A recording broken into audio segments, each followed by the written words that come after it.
Hi everybody, this is Angela Craig and welcome to 5 Minutes to Change. There's going to be one moment of silence while I connect our American Sign Language interpreter to this video. It's a great time to share this video with a friend or a family member on Facebook.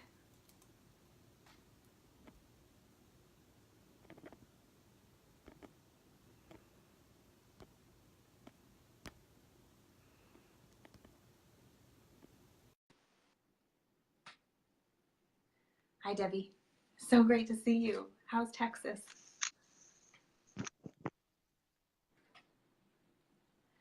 Wonderful. Welcome to 5 Minutes to Change. I'm so happy you're here today. It's a gorgeous day in the Pacific Northwest. How is it where you're at? If we have not met yet, my name is Angela Craig and I am the lead pastor here at Pursuit Church Live. It's an absolute privilege and an honor to be here with you today. If we haven't met, again, put your name and where you're from in the comments. We all want to meet you here. This is a place where we can come together from anywhere in the world at any time, and that is pretty special, amazing, innovative, and beautiful. So let's get started with today's 5 Minutes to Change. Every week we come to you with a question, and these questions actually come from you. Great to see you, Evelyn. Happy summer. We're talking about today the question, what do you do when you feel like the world is against you? Have you ever felt this way? Well, I totally have. And especially when I was younger, it seemed to really be a pattern of thinking for me, is no matter how hard I tried, I didn't seem to get the results that I wanted. And you know what I realized was that I was making a pretty strong assumption about how life worked. If Angela worked hard, then Angela should be rewarded. So for instance, if I worked hard at a job, I assumed someone would notice and promote me. If I was kind to other people, I assumed they'd be kind back to me. If I worked towards a goal, I assumed that I would finish and finish strong, kind of like in a fairy tale. I carried these assumptions, and when they didn't work, I was frustrated and I would resist trying to just work harder. Try harder, right? I thought that was the answer. I'm not trying hard enough. I'm not doing the right things to make the job work or the relationship work or to reach my goal. And it made me have a pretty grumpy attitude. It was depressing, and I had this overall like kind of victim mentality, if you've ever heard of that, as far as kind of looking around every corner of what thing was going to happen next, what disappointment was around the next corner.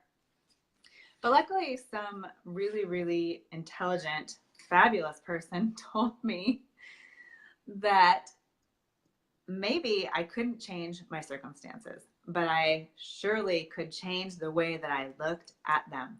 And this is such a biblical principle that we see God saying to us and the writers of the Bible themselves, who experienced really terrible circumstances, but still had joy and hope for their future. I could talk all day about Paul, who was in prison for most of his ministry, but it was those prison walls that actually created most of the New Testament. So we're going to change the way we think, and that's how we can change the way we live. Assumptions create your reality. That's a good quote to remember. Assumptions will create your reality. And scientific proof says 90% of what we assume is not really the truth. But it's really easy to get caught up in thinking we know the truth about someone or something. Here are some examples I wrote down, and maybe you have a few you could write and share in the comments below of places you felt caught in assumption. Number one, you see two people talking across the room. They seem to be laughing and pointing in your direction. Okay, how do you feel about that? Personally, I'd feel a little self-conscious. I might start to think in my mind, ooh, are they talking about me? Or like, I don't know, is my skirt tucked into my pantyhose? I mean, what's the problem here? What about this one? Someone doesn't return a text message. Do you assume they're ignoring you? Or maybe they are mad at you or blowing you off? What's your first response to someone not returning a text message? Lastly, let's say you're overlooked for a position, whether volunteer or paid, doesn't matter. Do you assume that it was your gender or your color or your age or the relationship? Living with assumptions can be stressful and limiting. And that's why we want to make sure that assumptions are not ruling our life, because they really can rock your world, can't they? And they can make things seem way more negative than they really are. I think there's two ways that we react to situations, and they can be very limiting to the possibilities of our life. We can get real tunnel vision and be ruled by our emotions instead of the truth of the situation, right? So assumptions are powerful, but your reframing your thinking is even more powerful. You don't want to become a self-fulfilling prophecy that what you think becomes your reality. And this is also a true proven fact that we can do this. If we constantly think about the sickness in our body, we will become diseased by the dis-ease our mind is creating. So be careful what we're focusing on, right? So let's get a new view. Think about these questions again, and let's just do the first one since we have 5 minutes. When you see that person across the room talking, these two people talking, and they're pointing in your direction, how could you reframe your thinking? If you're thinking negatively or that it's about you, how could you reframe it? Number one, we don't know what they're talking about, right? The truth is, we don't have any idea what they're talking about. We don't know what they're pointing at, and we don't know the background of either person. So we're making a lot of assumptions to think it's about us. So if we could take the focus off of us and think about the other person, that is a powerful perspective changer. And I think that that's really how God filtered assumptions. When Jesus walked on this earth, he really cared about the person way more than he did what they were thinking of him. He cared about their eternal destiny. He cared about their restoration.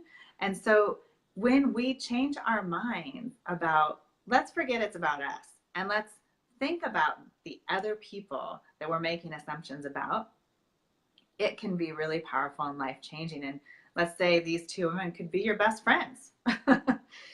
I know I have been the person on the other end of the stick, and so have you, people have made assumptions about.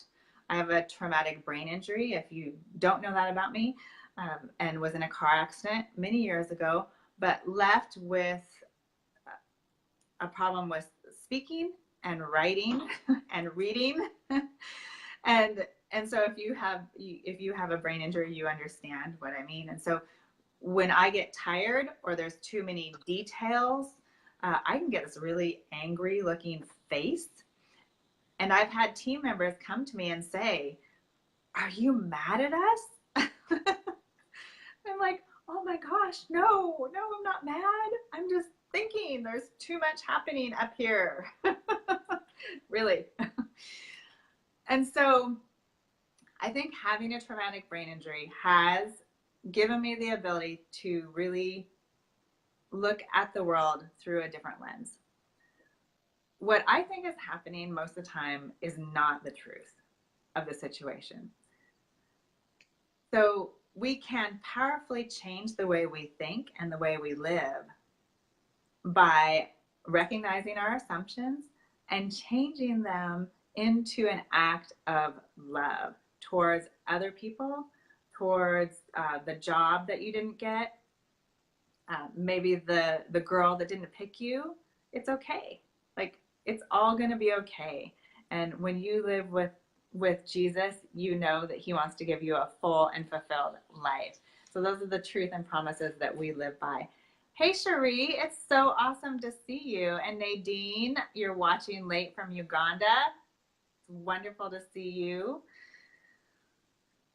If you didn't get the whole video, you can rewind it and share it anytime. So let's love first.